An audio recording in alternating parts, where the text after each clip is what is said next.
Hello everyone, आपका अपने ही YouTube channel information SST में स्वागत है। आज की वीडियो में हम बात करने वाले हैं राजस्थान बोर्ड कक्षा 12th हिंदी साहित्य का जो 2 दिसंबर को हाफ ईयरली का एग्जाम होने वाला है। बिल्कुल ओरिजिनल पेपर को हल करने वाले हैं, तो वीडियो में लास्ट तक बने रहना। अगर वीडियो अच्छी लगे तो प्लीज़ वीडियो को लाइक कर देना और हमारे चैनल इन्फॉर्मेशन एसएसटी को अवश्य सब्सक्राइब कर लेना, जिससे हमारी हर वीडियो आप तक पहुंच सके। तो चलिए शुरुआत करते हैं अपनी वीडियो। तो विद्यार्थियों, पेपर को हल करने से पहले मैं आपको एक बात स्पष्ट कर देना चाहूँगा। यह जो क्वेश्चन पेपर है, यह ओरिजिनल क्वेश्चन पेपर नहीं है। यह पिछले वर्ष का क्वेश्चन पेपर है, अर्थात यह 2024-25 का क्वेश्चन पेपर है।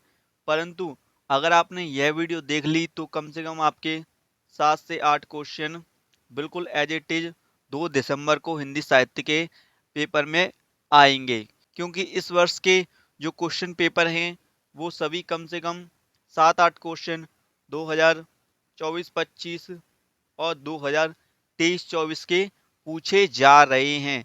तो अगर आपको एक वीडियो देखने से कम 7-8 क्वेश्चन एज इट इज मिलेंगे, तो आपको यह वीडियो देख लेनी चाहिए और किसी भ्रम में बिल्कुल भी मत रहना, ठीक है।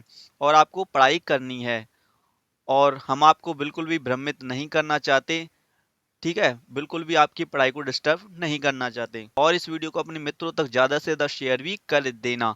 तो चलिए शुरुआत करते हैं अपनी वीडियो को। तो सबसे पहला प्रश्न है, कार्नेलिया का गीत प्रसाद के किस नाटक से लिया गया है? जो कार्नेलिया का गीत है वह प्रसाद के किस नाटक से लिया गया है? तो इस प्रश्न का जो राइट आंसर होगा वो हो जाएगा ऑप्शन द चंद्रगुप्त से लिया गया है। नेक्स्ट क्वेश्चन है, ढीले चुन लो लघु निबंध में किस मान्यता पर करारी चोट की गई है? तो इसमें हो जाएगा ऑप्शन बा अंधविश्वास पर चोट की गई है। नेक्स्ट क्वेश्चन है, रामचरितमानस किस कांड से लिया गया है? देखिए, ये क्वेश्चन ही गलत है, क्योंकि रामचरितमानस में ये सभी कांड मौजूद है, बालकांड, अयोध्या कांड, लंका कांड और उत्तरकांड। तो ये प्रश्न ही गलत है, ठीक है। नेक्स्ट क्वेश्चन है, नाटक का प्राण है, तो आपको बताना है कि नाटक का प्राण इनमें से कौन सा है। देखिए, संवाद, पात्र, चरित्र चित्रण या उपयुक्त सभी। तो इस प्रश्न का जो राइट आंसर होगा वो हो जाएगा ऑप्शन द उपयुक्त सभी। नेक्स्ट क्वेश्चन है, मानवीय संवेदना की प्रतिमूर्ति कहानी है। तो मानवीय संवेदना की प्रतिमूर्ति कहानी कौन सी है? तो इस प्रश्न का जो राइट आंसर होगा वो हो जाएगा ऑप्शन बा संबदिया, ठीक है। संबंधिया जो कहानी है वह मानवीय संवेदना की प्रतिमूर्ति कहानी है। इसमें मानवता झलक रही है, अर्थात। नेक्स्ट क्वेश्चन है, कुटज का पौरुष व्यंजक नाम कौन सा है? तो कुटज का पौरुष व्यंजक नाम होगा ऑप्शन द धरती नाश, ठीक है। नेक्स्ट क्वेश्चन है, मलिक मोहम्मद जायसी कौन सी शाखा के कवि थे? तो मलिक मोहम्मद जायसी ऑप्शन द सूफी प्रेम मार्गी शाखा के कवि थे। नेक्स्ट क्वेश्चन है, हिंदी साहित्य का इतिहास पहले हिंदी शब्द सागर की भूमिका में किसने लिखा? तो इसका जो राइट आंसर होगा वो हो जाएगा ऑप्शन बा आचार्य रामचंद्र शुक्ल ने लिखा था। नेक्स्ट क्वेश्चन है, सरोज स्मृति गीत है, तो जो सरोज स्मृति गीत है वह कैसा गीत है? अ, विवाह गीत, लोकगीत, शोक गीत या हास्य गीत? तो इसका राइट आंसर हो जाएगा ऑप्शन सा शोक गीत है। नेक्स्ट क्वेश्चन है, गांधी, नेहरू या शेर अराफात पाठ सहानी की किस रचना का अंश है? तो इसका आंसर हो जाएगा ऑप्शन आ भाग्य रेखा का अंश है, ठीक है। नेक्स्ट क्वेश्चन है, बिस्कौहर की माटी पाठ की विषय वस्तु किस पर केंद्रित है? तो इसमें हो जाएगा ऑप्शन आ ग्रामीण जीवन शैली पर आधारित है। नेक्स्ट क्वेश्चन है, प्रवास जोशी ने आम जनता को किससे जोड़ दिया? तो इसमें हो जाएगा ऑप्शन सा पर्यावरणीय सरोकार से जोड़ दिया, ठीक है। जो एमसीक्यू क्वेश्चन थे वो कंप्लीट हो चुके हैं। अब हम देखने वाले हैं रिक्त स्थानों को। तो पहला रिक्त स्थान है, काव्य में शब्द और अर्थ का वैचित्र रिक्त स्थान कहलाता है। तो इसमें क्या आएगा? तो इसमें आ जाएगा उभय अलंकार। ठीक है, उभयालंकार आ जाएगा। काव्य में शब्द और अर्थ का वैचित्र्य उभयालंकार कहलाता है। नेक्स्ट क्वेश्चन है, कुंडलीय छंद के प्रत्येक चरण में रिक्त स्थान मात्राएं होती हैं। तो इसमें होती हैं 24 मात्राएं। ठीक है, 24 मात्राएं। ओके। नेक्स्ट क्वेश्चन है, आनंद रहित सकल रस भोगी काव्य पंक्ति में रिक्त स्थान अलंकार है। तो इसमें कौन सा अलंकार होगा? तो इसमें हो जाएगा विरोधाभास अलंकार। विरोधाभास अलंकार। ओके, विरोधाभास अलंकार इसमें होगा। नेक्स्ट है, रिक्त स्थान का उत्कर्ष करने वाले धर्म गुण कहलाते हैं। तो इसमें आ जाएगा रस। रस का उत्कर्ष करने वाले धर्म गुण कहलाते हैं। नेक्स्ट है, एक सुव्यवस्थित सृजनात्मक और आत्मनिष्ठ लेखन रिक्त स्थान कहलाता है। तो इसमें आ जाएगा फीचर। फीचर लेखन कहलाता है। एक सुव्यवस्थित सृजनात्मक और आत्मनिष्ठ लेखन फीचर लेखन कहलाता है। नेक्स्ट है, कविता के सुनने से कानों में कड़वापन उत्पन्न होने पर रिक्त स्थान दोष होता है। तो इसमें होता है श्रुति कुटुम्बत्व। कुटुम्बत्व। ठीक है, श्रुति कटुत्व। कटुत्व। श्रुति कटुत्व दोष होता है। तो जो रिक्त स्थान थे वो भी कंप्लीट हो चुके हैं। अब हम अगला क्वेश्चन को देखते हैं। निम्नलिखित अपठित गद्यांश को पढ़कर दिए गए प्रश्नों के उत्तर अपनी उत्तर पुस्तिका में आपको लिखने हैं। तो विद्यार्थियों, आपको कम से कम पठित और अपठित गद्यांश को 2 बार पढ़ना है और पद्यांश को भी 2 बार पढ़ना है, जिससे आपके अच्छे से समझ में आ सके। ठीक है, तो आपको 2 बार पढ़ के फिर कुछ प्रश्न है उनका उत्तर देना होगा। तो पहला प्रश्न है, उपयुक्त गद्यांश का शीर्षक दीजिए। तो आपको इसको पढ़कर, इस गद्यांश को पढ़कर और शीर्षक, इस गद्यांश का एक उचित शीर्षक देना होगा। तो इसमें आप कर सकते हो स्वदेश प्रेम और देशभक्ति। ठीक है, ये शीर्षक हो सकता है, स्वदेश, स्वदेश प्रेम और देशभक्ति। इस प्रकार से आप शीर्षक लिख सकते हो, या फिर आपके मन में कोई दूसरा शीर्षक आ रहा हो तो उसे भी लिख सकते हो। ठीक है। नेक्स्ट क्वेश्चन है, हृदय नहीं वह पत्थर है जिसमें स्वदेश का प्यार नहीं पंक्ति का क्या आशय है? तो इसमें आंसर देखिए, स्पष्ट है कि स्वदेश प्रेम ऐसा पवित्र भाव है जिसकी व्यंजना देश भक्तों के चरित्र में उत्कट रूप में होती है। देखा जाए तो स्वदेश प्रेम मनुष्य का न केवल स्वाभाविक गुण है अपितु एक प्रामाणिक कर्तव्य भी है। ठीक है। नेक्स्ट क्वेश्चन है, देशभक्ति के लिए कौन सा भाव महत्वपूर्ण बताया गया है? तो देशभक्ति के लिए समर्पण भाव को महत्वपूर्ण बताया गया है। तो इन सभी क्वेश्चनों के आंसर आपको इस गद्यांश में देखने को मिलेंगे। नेक्स्ट क्वेश्चन है, देशभक्ति में कौन सा समास है उसका समास विग्रह कीजिए। ठीक है, तो इसमें तत्पुरुष समास है। ठीक है, कौन सा है? तत्पुरुष समास। तत्पुरुष। देशभक्ति में तत्पुरुष समास है। फिर आपका अगला क्वेश्चन है, निम्नलिखित अपठित पद्यांश को पढ़कर दिए गए प्रश्नों के उत्तर अपनी उत्तर पुस्तिका में आपको लिखने हैं।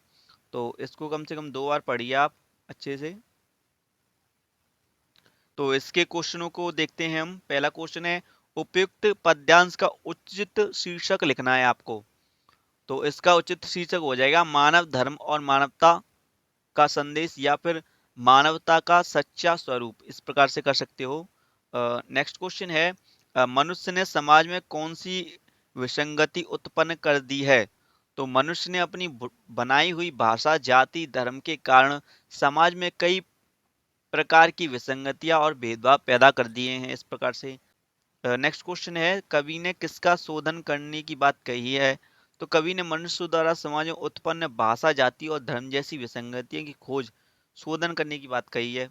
नेक्स्ट क्वेश्चन है, बुद्धि योग से मुक्ति बोध का सार पंक्ति से क्या आशय है? तो इसका आंसर है, बुद्धि का सही उपयोग करके मनुष्य अपने द्वारा बनाए गए भेदभाव, अज्ञान और संकीर्णताओं से मुक्ति पा सकता है। ठीक है, अब हम देखने वाले हैं खंड बा को। तो खंड बा में क्वेश्चन है, तो हम भी 100 लाख बार बनाएंगे कथन के माध्यम से सूरदास के मनोभावों को स्पष्ट आपको करना है। तो देखिए इसका आंसर, तो हम भी 100 लाख बार बनाएंगे कथन से सूरदास के दृढ़ संकल्प, अदम्य साहस और अटूट भक्ति भाव का पता चलता है। यह कथन दर्शाता है कि कितनी भी बार विफलता मिले वे फिर भी प्रयास करेंगे और अपनी भक्ति और रचनाशीलता को जारी रखेंगे। उनके लिए यह कथन हार ना मानने की उनकी भावना और आत्मविश्वास का प्रतीक है। ठीक है, अगला क्वेश्चन है, बालक द्वारा इनाम स्वरूप लड्डू मांगने पर लेखक ने सुख की सांस क्यों ली? लेखक ने चैन की सांस इसलिए ली क्योंकि बालक द्वारा इनाम में लड्डू मांगना यह दर्शाता था कि उसमें अभी भी बचपना और मासूमियत जीवित है। ये लेखक को आश्वस्त करता था कि वह बालक पूरी तरह से उसके पिता के दबाव और उसकी उम्र से ज्यादा परिपक्व होने के प्रयास में नहीं डला है। लेखक को यह राहत थी कि बालक की स्वाभाविक बाल सुलभ इच्छाएं और सरलताएं अब भी कहीं मौजूद हैं। नेक्स्ट क्वेश्चन है, बचपन में लेखक के मन में भारतेंदु जी के संबंध में कैसी भावना जगी रहती थी? तो बचपन में लेखक के मन में भारतेंदु जी के संबंध में मधुर भावना आती थी। वह राजा हरिश्चंद्र तथा कवि हरिश्चंद्र में अंतर को समझ नहीं पाते थे और दोनों को एक ही दृष्टि से देखते थे।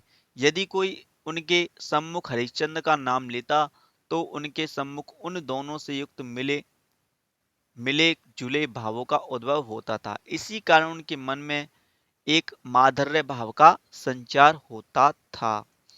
नेक्स्ट क्वेश्चन है, प्रमाण से अधिक महत्वपूर्ण है विश्वास, कहानी के आधार पर स्पष्ट आपको करना है।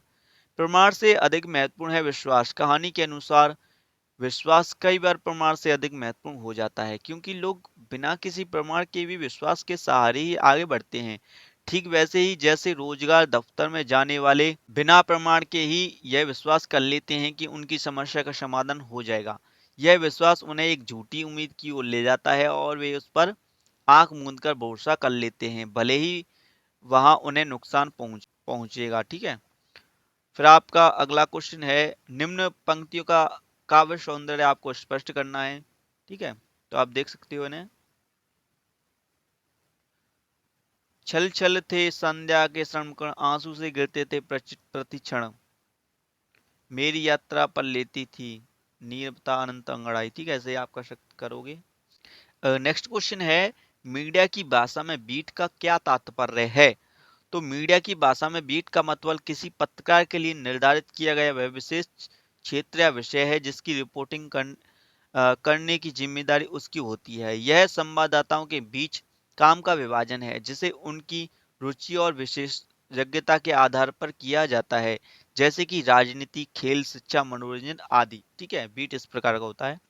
नेक्स्ट क्वेश्चन है, च्युत संस्कृति दोष को उदाहरण सहित आपको समझाना है। तो च्युत संस्कृति दोष का अर्थ वह स्थिति जहां किसी कविता में ऐसे शब्दों या वाक्यों का प्रयोग किया जाता है जो सामान्य प्रवृत्ति भाषा या काव्य की परिपाटी से हटकर हो, जिससे अर्थ में बाधा उत्पन्न होती है। यह दोष दो तरह से हो सकता है, एक जहां कवि ऐसे शब्दों का प्रयोग करता है जो आम बोलचाल में नहीं है और जिनका अर्थ स्पष्ट नहीं होता, और दूसरा जहां कवि किसी शास्त्र के पारिभाषिक शब्दों का प्रयोग कर दे जो कविता के सहज प्रवाद को बाधित करे। तो इस प्रकार से कर सकते हो। नेक्स्ट क्वेश्चन है, सवैया छंद का लक्षण बताते हुए आपको उदाहरण देना है। तो सवैया एक वर्णिक छंद है जिसमें प्रत्येक चरण में 22 से 26 अक्षर होते हैं और प्रत्येक चरण में 7 से 8 गण जैसे कि 2-1-1 या 2-2-1 होते हैं। इसके प्रत्येक चरण में गुरु लघु लघु या गुरु गुरु लघु वर्ण होते हैं। यह 4 पंक्तियों का छंद होता है और इसमें 11, 14 या 16 मात्राएं हो सकती हैं जो छंद के प्रकार पर निर्भर करता है, इस प्रकार से। ठीक है, नेक्स्ट क्वेश्चन है, निम्न में से किसी एक साहित्यकार का साहित्यिक परिचय आपको लिखना है। देखिए, अज्ञे और पंडित चंद्रधर शर्मा गुलेरी, ठीक है, इस प्रकार से। देखिए, आपको कम से कम एक या दो कवि के साहित्यिक परिचय तो याद कर लेने हैं। ये तो वेरी इंपॉर्टेंट है, ये हाफ ईयरली और बोर्ड एग्जाम में हमेशा पूछे जाएंगे, ठीक है। फिर आपका आता है खंडशाह। खंडशाह में देख सकते हो आप, यह दीप अकेला कविता में कवि ने दीप और व्यक्ति के माध्यम से व्यक्ति और समाज के संबंधों की व्याख्या की है, स्पष्ट आपको करना है। तो देखिए इसका आंसर, यह कविता बताती है कि अकेला व्यक्ति जैसे अकेला दीप अंधकार को दूर कर प्रकाश फैलाता है, उसी तरह समाज में अपना योगदान देकर अपना सार्थक जीवन जी सकता है। कवि का संदेश है कि व्यक्ति व्यक्ति की व्यक्तिगत शक्ति और योग्यता को समाज के साथ जोड़ने से ही उसकी सार्थकता बढ़ती है और समाज मजबूत होता है, भले ही वह गर्व और अहंकार से भरा क्यों ना हो। इसके अथवा में भी यह आप कर सकते हो, कवि ज्ञानानंद के कवित्व में व्यक्त प्रेम और भक्ति के सुंदर संयोग का आपको वर्णन करना है। नेक्स्ट क्वेश्चन है, इस भीड़ में एक सूत्रता थी, न जाति का महत्व था न भाव का। इस कथन को दूसरा देवदास कहानी के आधार पर आपको बताना है। तो दूसरा देवदास कहानी के अनुसार इस भीड़ में एक सूत्रता थी, न जाति का भाव था न भाषा का कथन न भाषा का। कथन का अर्थ है कि हरिद्वार के हर की पौड़ी पर इकट्ठा हुए लोग एक साझा धार्मिक उद्देश्य से जुड़े हुए थे, जिसमें जाति या भाषा का कोई भेदभाव नहीं था। दिल्ली की भागम भाग वाली भीड़ के विपरीत यहाँ सब एक समान आध्यात्मिक आस्था और जीवन के कल्याण की कामना से प्रेरित थे, जिससे उनमें एक रूपता थी, ठीक है। इसके अथवा में भी है क्वेश्चन, तो आप इसके अथवा में भी देख सकते हो। साझा कहानी समाज के किस वर्ग के कथानक को लेकर लिखी गई है, स्पष्ट आपको करना है। देखिए फिर क्वेश्चन है, लेखक विश्वनाथ ने किस आधार पर अपनी मां की तुलना बतख से की है। तो क्वेश्चन 16 का आंसर देखते हैं। लेखक विश्वनाथ ने मां और बतख को ममता के आधार पर समान दिखाया है। बतख अंडा देने के समय पानी को छोड़कर जमीन पर आ जाती है। बतखें अपने अंडे को सेती हैं, वे अपने पंख फुलाए उन्हें दुनिया की नजरों से छुपाकर रखती हैं। बतख बहुत कोमलता एवं सतर्कता से कार्य करती हैं। इसी प्रकार माँ भी अपने बच्चों की देखभाल करती हैं। माँ भी बतख की तरह अपने बच्चे को अपने आंचल की छाया में छुपाकर रखती हैं। दोनों को अपने बच्चों के साथ लगाव होता है, इसलिए दोनों की तुलना विश्वनाथ ने की है। इसके अथवा में क्वेश्चन है, सूरदास की झोंपड़ी पाठ की वर्तमान समय में प्रासंगिकता क्या है, आपको स्पष्ट करना है। फिर क्वेश्चन 17 है, निम्नलिखित पठित गद्यांशों में से किसी एक की सप्रसंग व्याख्या आपको करनी है। तो इसकी आपको व्याख्या करनी है। इसके अथवा में भी व्याख्या है, आप इसे भी कर सकते हो, ठीक है। क्वेश्चन 18 है, निम्नलिखित पठित पद्यांशों में से किसी एक की आपको सप्रसंग व्याख्या करनी है, ठीक है। इसके अथवा में भी है, तो इसे भी कर सकते हो आप। नेक्स्ट क्वेश्चन है, निम्नलिखित में से किसी एक विषय पर आपको निबंध लिखना है कम से कम 400 शब्दों में। तो पहला है योग और छात्र जीवन, फिर आपका स्वच्छ भारत और स्वस्थ भारत, फिर आपका विज्ञान वरदान या अभिशाप, फिर आपका साहित्य समाज का दर्पण। तो इस प्रकार से ये क्वेश्चन पेपर कंप्लीट होता है। अगर हमारी वीडियो आपको अच्छी लगी हो तो प्लीज वीडियो को जरूर लाइक कर देना और हमारे चैनल इन्फॉर्मेशन एसएसटी को अवश्य सब्सक्राइब कर लेना और इस वीडियो को अपने मित्रों तक ज्यादा से ज्यादा शेयर भी कर देना। तो मिलेंगे एक और नए वीडियो में, तब तक के लिए जय हिंद, जय भारत, वंदे मातरम, धन्यवाद, जय श्री कृष्ण, जय श्री राधे।